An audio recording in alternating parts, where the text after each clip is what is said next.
같이 보시겠습니다. 요한복음 14장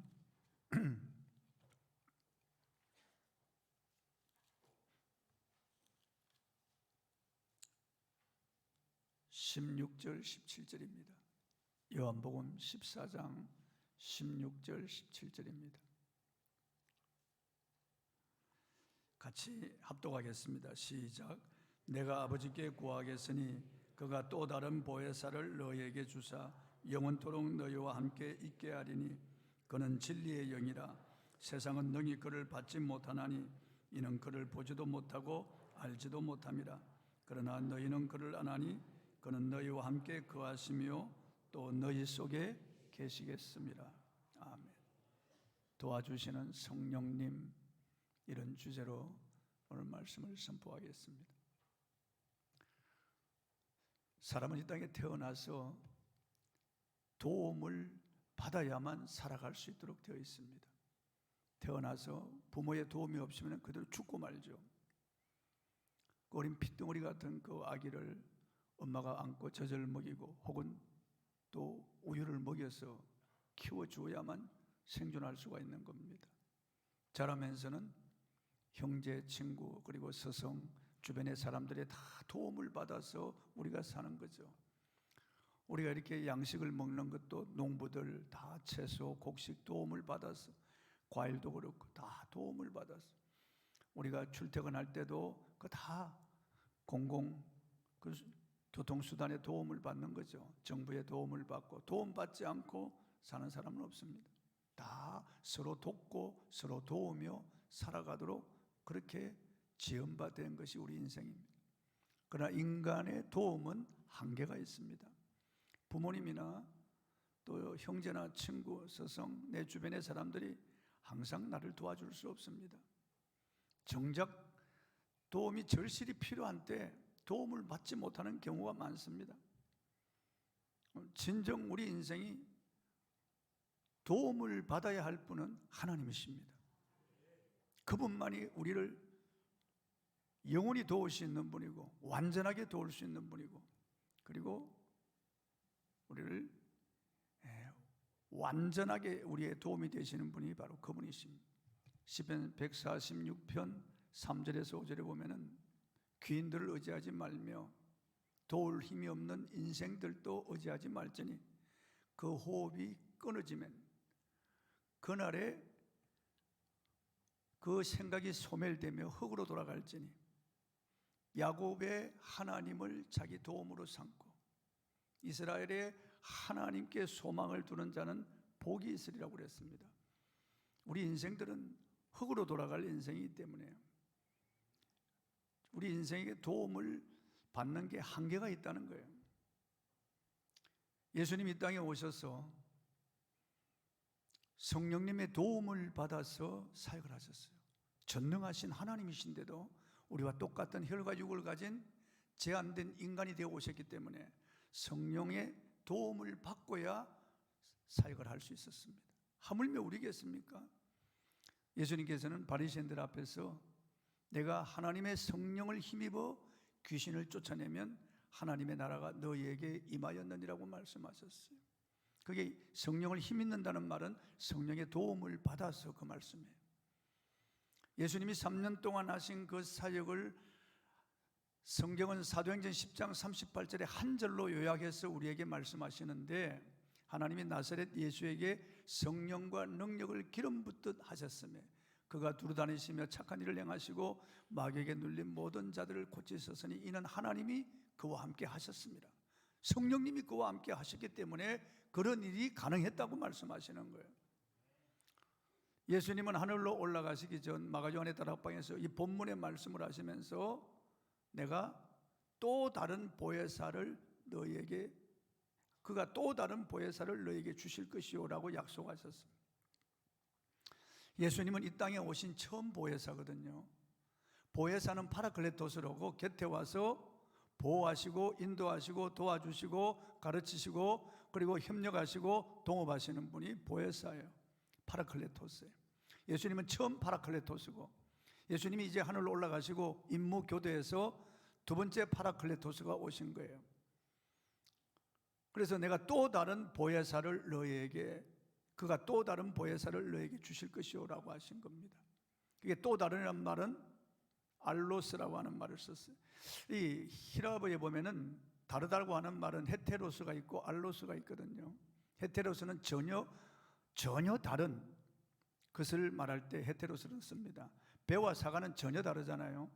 그러니까 다른 과일이라고 할 때 헤테로스라고 말을 써요. 그러나 알로스는 똑같은데 다른, 사과가 두 개가 똑같은 사과가 두 개 있는데 다른 한 사과를 말할 때 알로스라고 하는 말을 쓰는 거예요. 예수님께서 또 다른 보혜사를이라고 말은 당신과 똑같은 생각, 감정, 의지, 능력, 뜻 모든 면에서 행함에 있어서 완전히 일치하고 연합하는 또 다른 보혜사를 너희에게 주사, 그렇게 말씀하신 거예요. 또 다른 보혜사. 예수님과 똑같은 분이에요. 완전하게 일치되는 분이에요. 조금도 다르지 않습니다. 그분이 이제 오신 거예요. 우리가 성령이 오셨네, 성령이 오셨네, 내 주에 보내신 성령이 오셨네 찬양하잖아요. 또 다른, 예수님과 똑같은 동질인, 똑같은 본체인 성령이 우리에게 오신 겁니다. 그래서 그분을 그리스도의 영이라고 하는 겁니다. 예수의 영 혹은 예수 그리스도의 영 혹은 그리스도의 영이라고 하는 겁니다. 그래서 그분이 우리 안에 오신 거예요. 우리 곁에 계신 거예요. 우리 심장이나 내장 속에 계신 것이 아니고 우리 마음 지성소에 계시다고 말해요. 우리 마음은 우주보다 넓어질 수 있어요. 우리 마음이 어디 있습니까? 몰라요, 여러분. 물론 내가 육체 안에 사니까 내 마음이 육체 안에 있다고 볼 수 있죠. 그러나 그건 아니에요. 내 마음은 어디 좌소를 두고 있는지 몰라요. 내 마음 지성소에 그분이 계시기 때문에 내 안에 계시고 내 곁에 계신다고 말하는 거예요. 내가 가는 어느 곳이든지 그분이 나와 함께 하시는 거예요. 그래서 성령이 오셔서 나를 도와주시는 거예요. 예수님 우리를 과와 같이 버려두지 않으셨어요. 예수님은 우리에게 성령을 보내주셨어요. 그분이 와서 3년 동안 그 제자들을 도운 것처럼 우리를 돕기 위해서 우리 곁에, 우리 안에 계시는 거예요. 이 성령님의 도움을 받아야 돼요. 여러분 가정에 테슬라의 총수인 일론 머스크가 여러분 가정에 들어와서 여러분을 도와준다 그래봐요. 얼마나 여러분들이 놀라겠어요. 아니 빌 게이츠 같은 사람이 여러분 가정에 와서 여러분을 도와준다고, 뭐 제가 도울 것이 없습니까? 그러면 여러분 어떻겠어요? 그냥 황송하지 않겠어요? 너무너무 감격하지 않겠어요? 아니 이런 세계적인 이런 재벌이, 총수가 와서 우리 집에 들어오는 것도 영광인데 나를 도와주겠다고 하면은 얼마나 감격하겠어요. 그런데 일론 머스크나 빌 게이츠 같은 이런 사람이겠습니까? 성령에 비하면 그 사람은 하찮은 사람들이죠. 성령은 이 우주를 창조하신 창조의 영이에요. 그분 전능하신 분이에요. 그분이 나를 도와주기 위해서 내 안에 오시고 내 곁에 계시고 우리 집에 계신데, 내가 그분을 인정도 하지 않고 환영도 하지 않고 의지도 하지 않고 그분의 도움을 받을 생각도 없이 그저 내 생각, 내 감정, 내 의지대로, 내 뜻대로 내가 판단하고 내가 주장하고 그렇게 살아간다면은 그분이 섭섭해 하시는 거예요. 성경은 성령을 근심시키지 말라고 말씀하고 있고 성령을 섭섭하게 하지 말라고 말씀하고, 이분이 섭섭함을 타는 분이에요. 그 비둘기 같은 성령이라고 그러잖아요. 쉽게 근심하고 우리에게 섭섭함을 나타내시는 분이에요.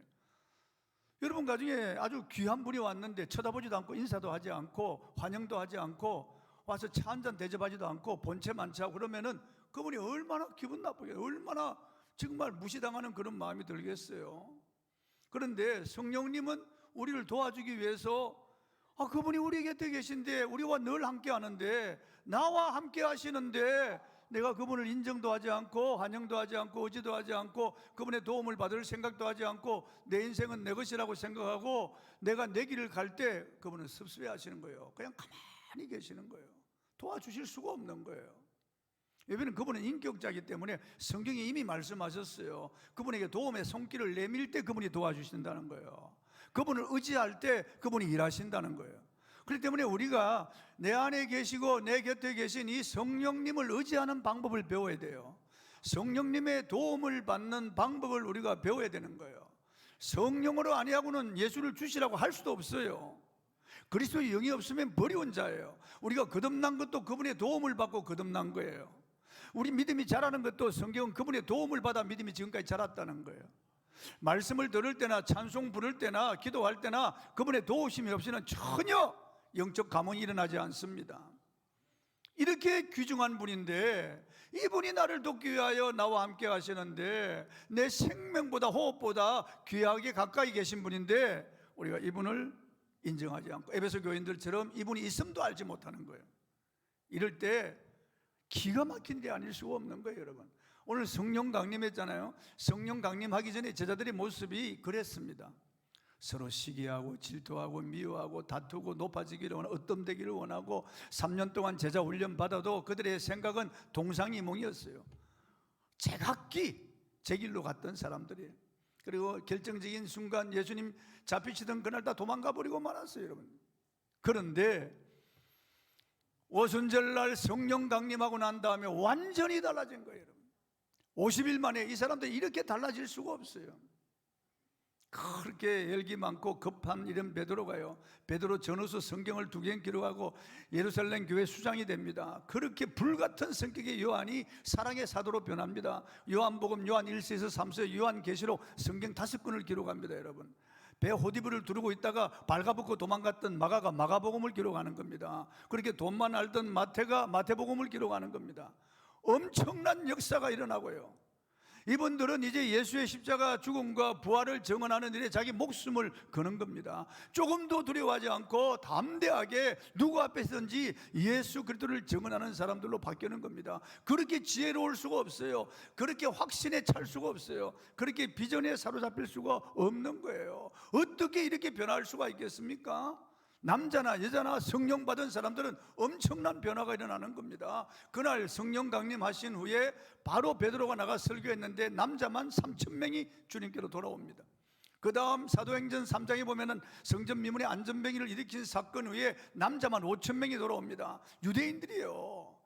그러니까 얼마나 놀라운 일입니까? 유대인 역사학자 요세푸스는요 기록하기를 그 당시 예루살렘 시민이 20만 명이었는데 불과 몇 개월이 못 돼서 10만 명이 예수를 믿게 되었다는 거예요. 엄청난 역사가.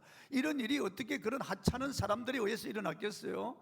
그렇게 쉽게 변절하고 그렇게 겁 많고 나약한, 그렇게 인간 속성이 가득한 그런 제자들에 의해서 어떻게 그런 일이 일어났겠어요? 아니에요, 여러분. 성령이 하신 일이에요. 사도행전은 성령 행전이에요.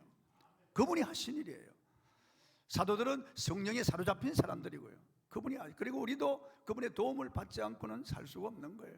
보세요, 예수님마저도, 예수님께서도 성령의 도움을 입어서 사역을 하셨는데 저와 여러분이 뭐라고 그분의 도움을 받지 않고 어떻게 사역할 수 있겠어요? 예수님의 사도들도 전적으로 성령의 도움을 입고 사역했는데 우리가 어떻게 성령의 도움을 입지 않고 사역할 수 있겠어요? 그러니까 쉽게 우리가 포기하는 거예요.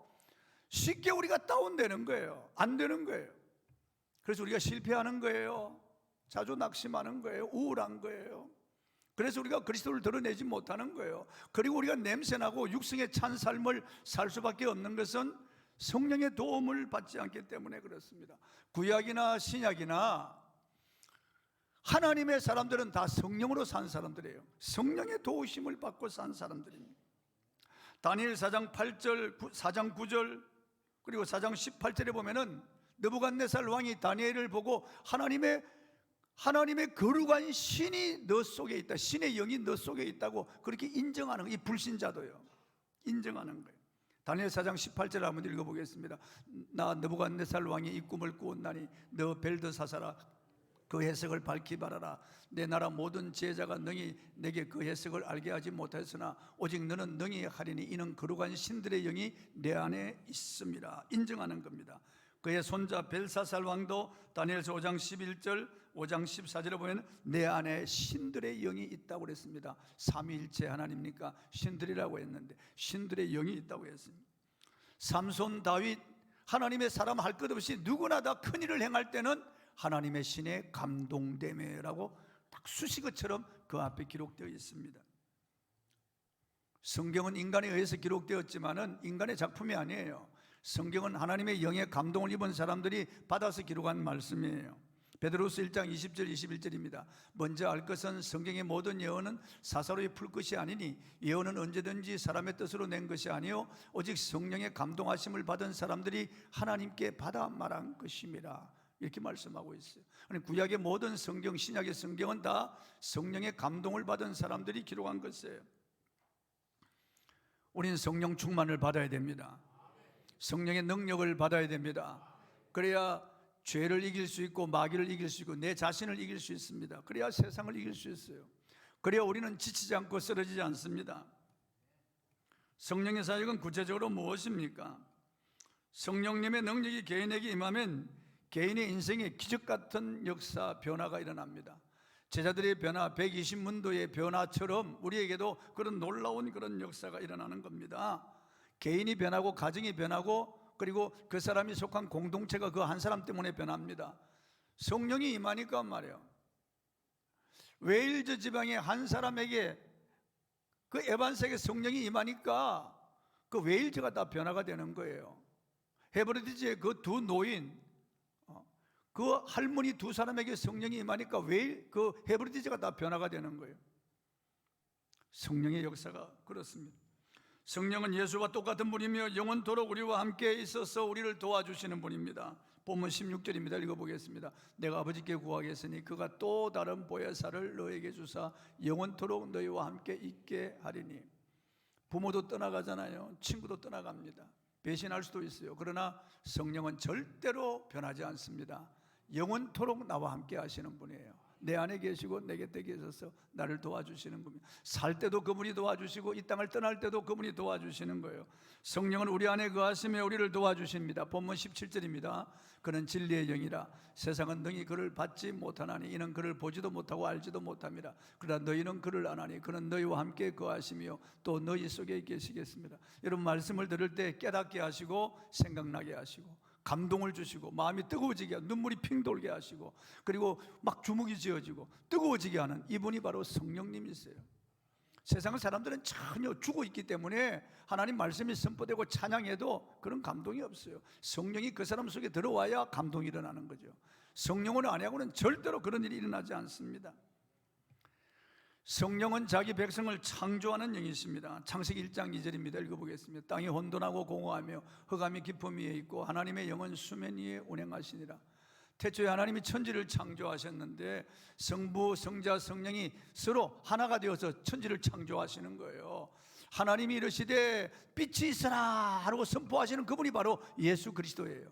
그리고 이 말씀을 받아서 수면에 운행하시는 창조를 하시는 분이 바로 성령님이세요.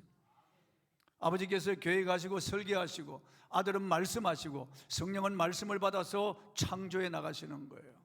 흡사 병아리가 품어서 알을 까서 닭이 계란을 품어서 알을 까서 그게 병아리가 나오듯이 창조하시는 거예요.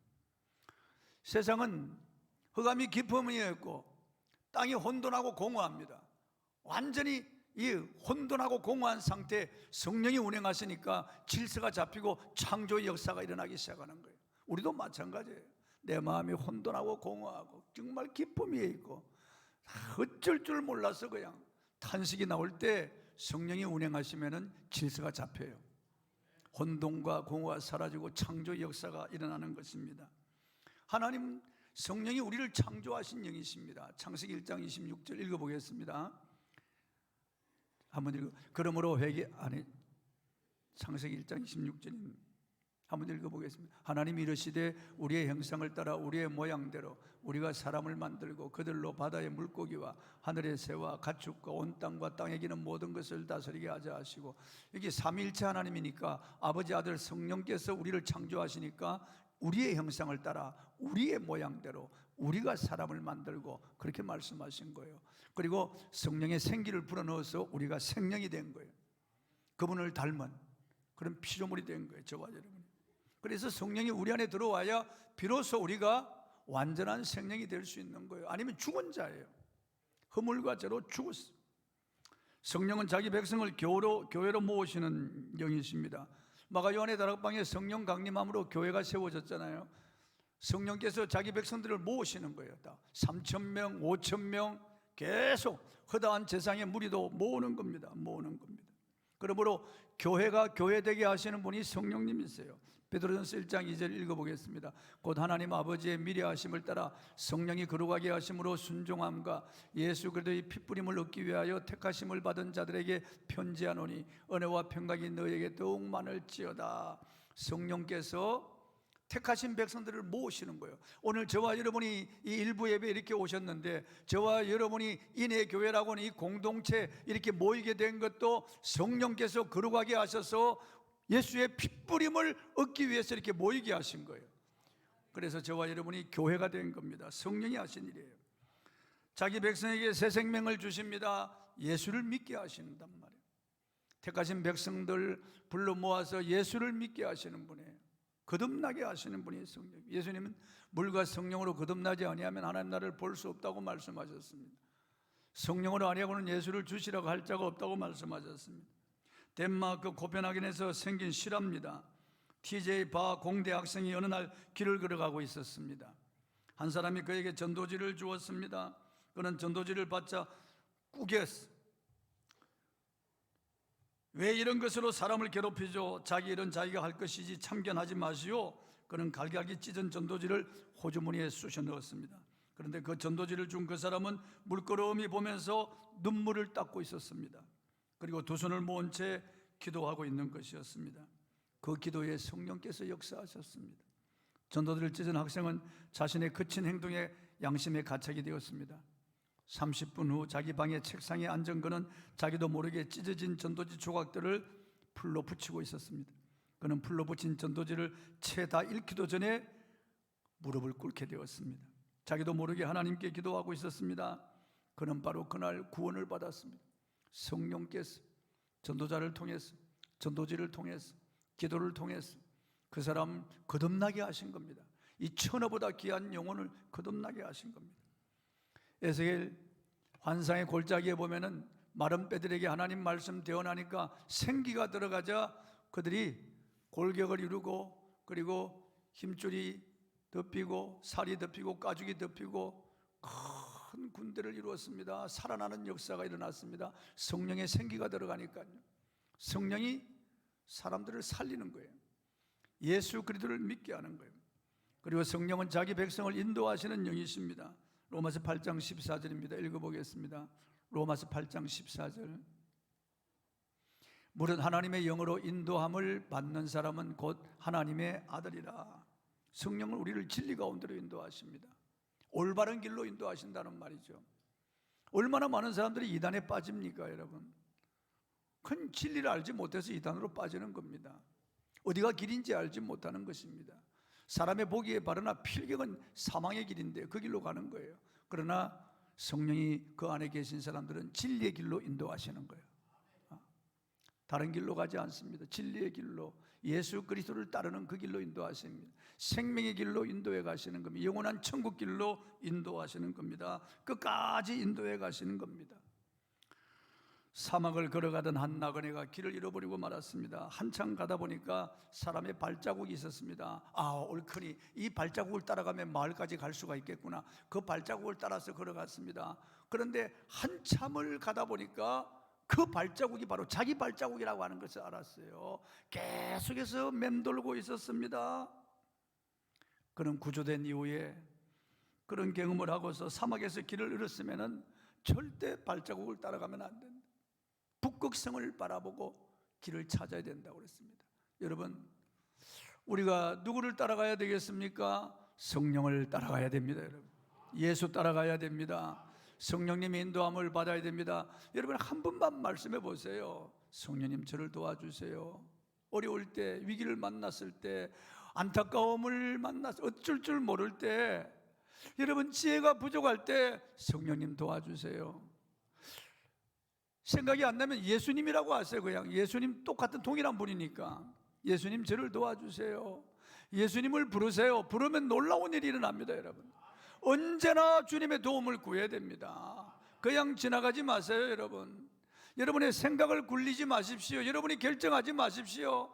실패하기 쉽습니다. 여러분, 성령님의 도움을 구해야 돼요. 어느 방향으로 가야 할지요 잘 모르는 겁니다.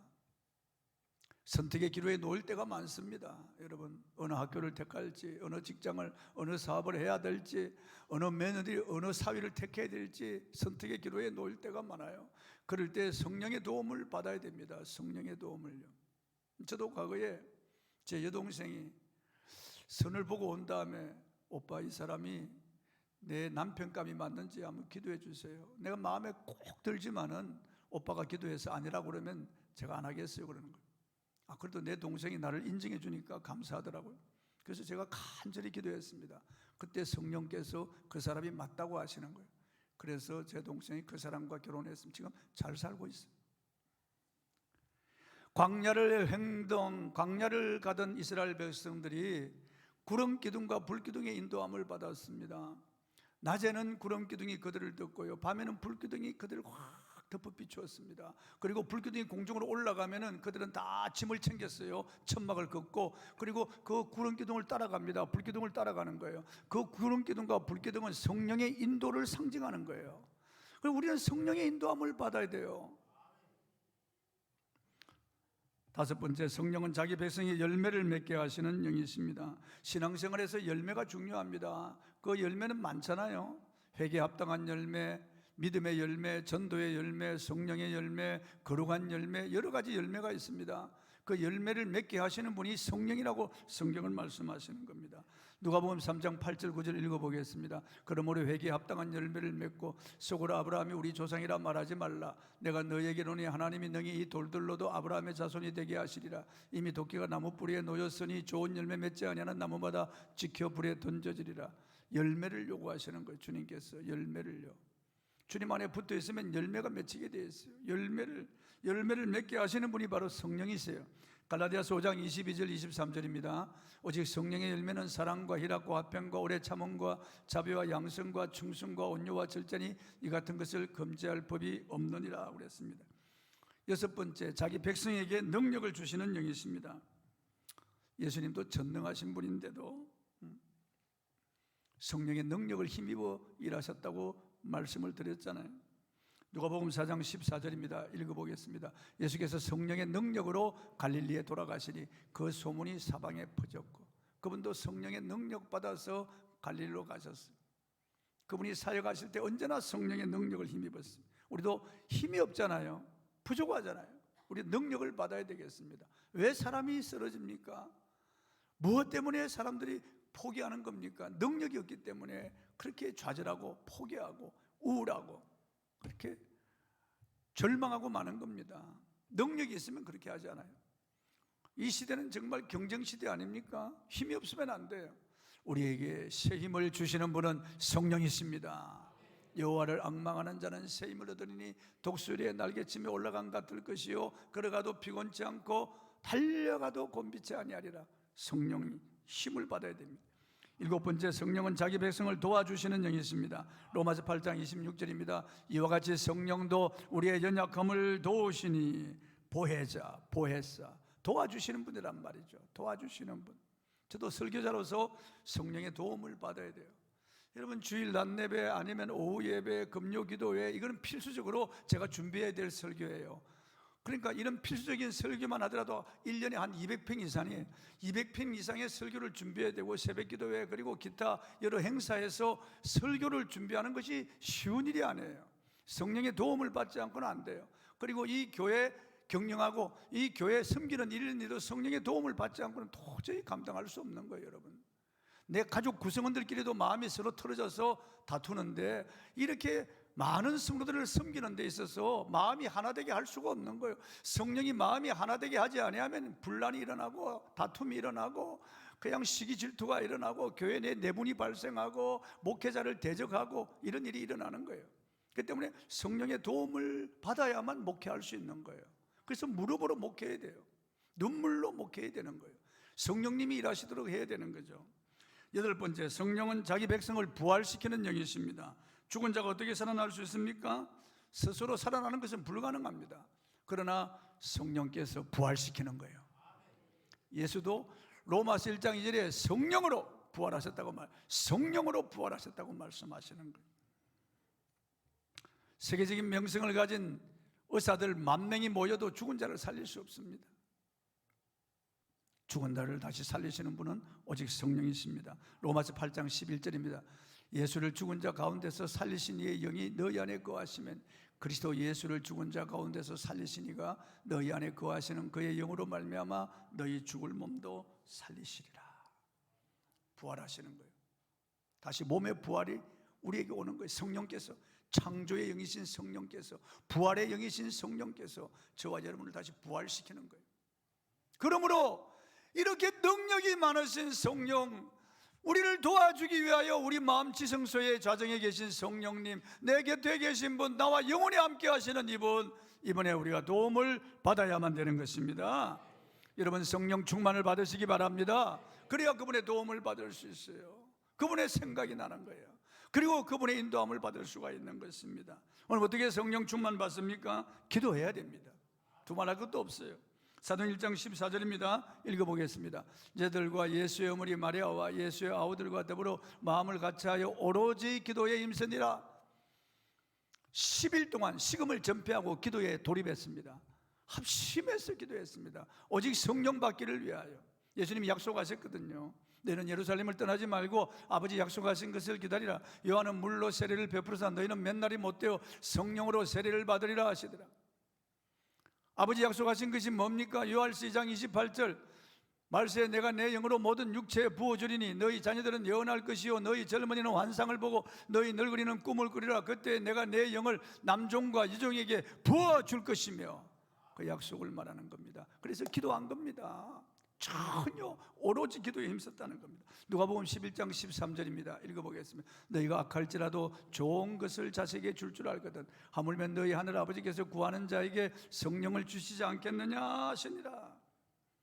그래서 계획주의 신학에서는 이 기도를 은혜의 방편이라고 하는 겁니다. 은혜 받는 방편이라고 하는 겁니다.